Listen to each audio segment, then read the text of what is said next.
मित्रांनो, आपण या व्हिडिओमध्ये पाहणार आहोत महासंवादची न्यूज आहे। इथं आपण स्क्रीनवरती पाहू शकता सोलापूरच्या सेंट्रल टेक्सटाईल कारखान्यात लागलेली आग, दुर्दैवी कामगार मंत्री ॲडव्होकेट आकाश फुंडकर यांची माहिती आपण पाहू शकता। 20 मे 2025 रोजी सोलापूरच्या एका कारखान्याला आग लागली। त्या कारखान्यामध्ये जे आपण डेली यूज करतो त्या टावेलचा कारखाना होता, टेक्सटाईलचा कारखाना होता। याच्यामध्ये आपण पाहू शकता 20 मे 2025 रोजी सोलापूरच्या सेंट्रल टेक्सटाईल कारखान्याला आग लागलेल्या भीषण आगीत 8 कामगारांचा दुर्दैवी मृत्यू झाला आहे। ही घटना अत्यंत दुर्दैवी असून संबंधित कुटुंबियाच्या दुःखात आपण सहभागी असल्याची भावना कामगार मंत्री ॲडव्होकेट आकाश फुंडकर यांनी व्यक्त केली आहे। ही दुर्घटना संपूर्ण जिल्ह्यास हादरवून सोडवणार असून मृताची ओळख पटवण्याचे काम सुरू आहे। मुख्यमंत्री देवेंद्र फडणवीस यांनी मृतांच्या वारसांना प्रत्येकी 5 लाख रुपये आर्थिक सहाय्य मदत जाहीर केली आहे। घटनेची माहिती मिळताच औद्योगिक सुरक्षा संचालनालयातील अधिकारी तातडीने घटनास्थळी पोहोचले असून दुर्घटनेच्या कारणाची सखोल चौकशी सुरू आहे। या घटनेतील मयत कामगारांना कायद्याप्रमाणे सर्व लाभ मिळवून देण्यात येतील असे आश्वासन आपले जे मंत्री आहेत मुख्यमंत्री देवेंद्र फडणवीस यांनी दिले।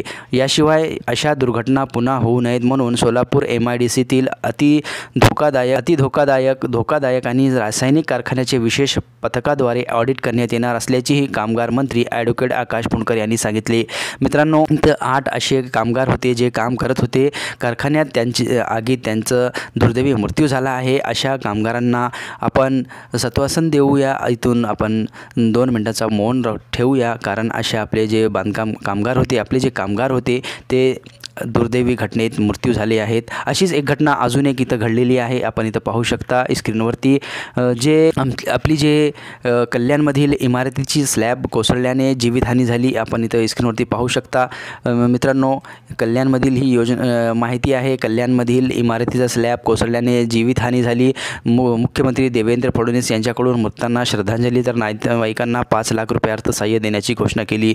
मित्रांनो, आपल्यासारखे जे बांधकाम कामगार आहेत, ज्यांनी कामगार लेबर कार्ड बनवलेला आहे किंवा नाही याची अजून चौकशी होणार आहे। तरी पण इथं पाहू शकता एकूण 6 जखमी तर 6 जणांचा मृत्यू। तहसीलदार कार्यालयाकडून अहवाल सादर। ठाणे जिल्ह्यातील ही बातमी आहे, आपण इथं स्क्रीनवरती पाहू शकता। कल्याण शहरातील कल्याण पूर्व चिकनीपाडा येथील सप्तशृंगी कॉर्पोरेटिव्ह हाऊसिंग सोसायटीच्या या 5 मजली निवासी इमारतीमधील 4थ्या मजल्यावर फरशी बसवण्याचे काम सुरू होते। हे काम सुरू असताना 4थ्या मजल्याचा स्लॅब खाली कोसळला आणि ही दुर्घटना घडली। या दुर्घटनेत एकूण 6 व्यक्ती जखमी झाले असून 6 व्यक्तीचा मृत्यू जागीच झाला आहे, अशी माहिती तहसीलदार सचिन शेजाळ यांनी दिली आहे। मित्रांनो, जे आपले कामगार आहेत डेलीच्या रोज सारखे कामावर गेले असता वरचं जे स्लॅब आहे ते कोसळलं अशी काही माहिती नव्हती, तरी पण आहे ते स्लॅब कोसळला आणि आपले जे बांधकाम कामगार आहे, आपले बंधू भगिनी आहे, ते मृत्युमुखी पडले आहेत। तहसीलदार तथा कार्यकारी दंडाधिकारी कार्यालय कल्याण यांनी दिलेल्या अहवालानुसार ही घटना दिनांक 20 मे 2025 रोजी दुपारी 12 वाजताच्या सुमारास घडली।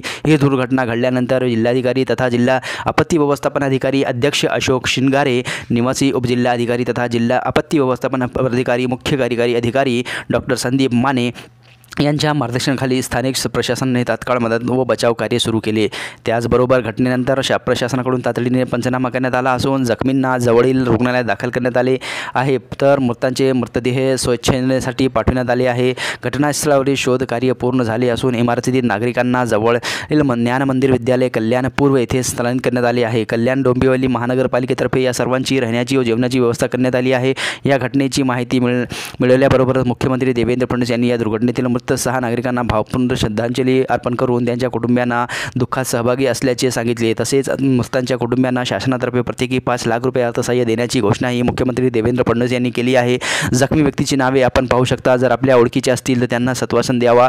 इथं पहा, अरुणा रोहिदास गिरनारायण महिला आहे, 48 वर्षाची आहे आणि यांची जी मयत झाली आहे आमे हॉस्पिटलमध्ये झाली आहे। मित्रांनो, आपले जे कामगार आहेत असेच काम आपले कामावर करतात, आपली काळजी घेणे आवश्यक आहे, जीवाची काळजी घेणे आवश्यक आहे, इकडे तिकडे पाहणे आवश्यक आहे। इथं पाहू शकता फरशीचं काम चालू असताना वरचा स्लॅब कोसळला आणि या 6 जणांची जागीच दुर्दैवी मृत्यू झाली। त्याच्यामध्ये आता जे जखमी व्यक्ती आहेत 5 जण, इथं यश जितेंद्र क्षीरसागर हे मुलगा आहे 13 वर्षाचा आणि निखिल खरात हे आहे पुरुष आहे 26 वर्षाचा, विनायक मनोज पारधी आहे मुलगा आहे 4.5 वर्षाचा, श्राविली श्रीकांत शेलार आहे मुलगा आहे 3.5-4 वर्षाचा।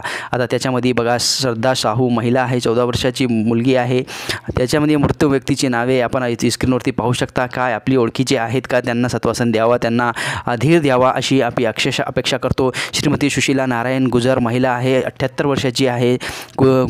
कुमारी मनस्वी श्रीकांत शेलार आहे, 1.5 वर्षाची मुलगी आहे. श्री व्यंकट चव्हाण आहे, 32 वर्षाचा पुरुष आहे. महिला सुनीता निरंजन साहू महिला आहे, 38 वर्षाची आहे. आणि श्रीमती प्रमिला कालीचरण साहू ही 56 वर्षाची महिला आहे. आणि श्रीमती सुजाता मनोज पाडी ही 32 वर्षाची महिला होती. हे 6 जण या दुर्दैवी घटनात मृत्यू झालेले आहेत. तर यांना आपण भावपूर्ण श्रद्धांजली अर्पण करून त्यांना दिलासा देऊ. आपण पाहू शकता स्क्रीनवरती असे 2 घटना काल 20 मे 2025 रोजी घडलेले आहेत. तरी आपण अशी घटना होऊ नये यासाठी आपल्या बांधकाम कामगारांनी जे जीवाची काळजी घ्यावी आणि इकडं तिकडं सगळं चोवीकडं बघून आपले जे काम आहे ते करावे.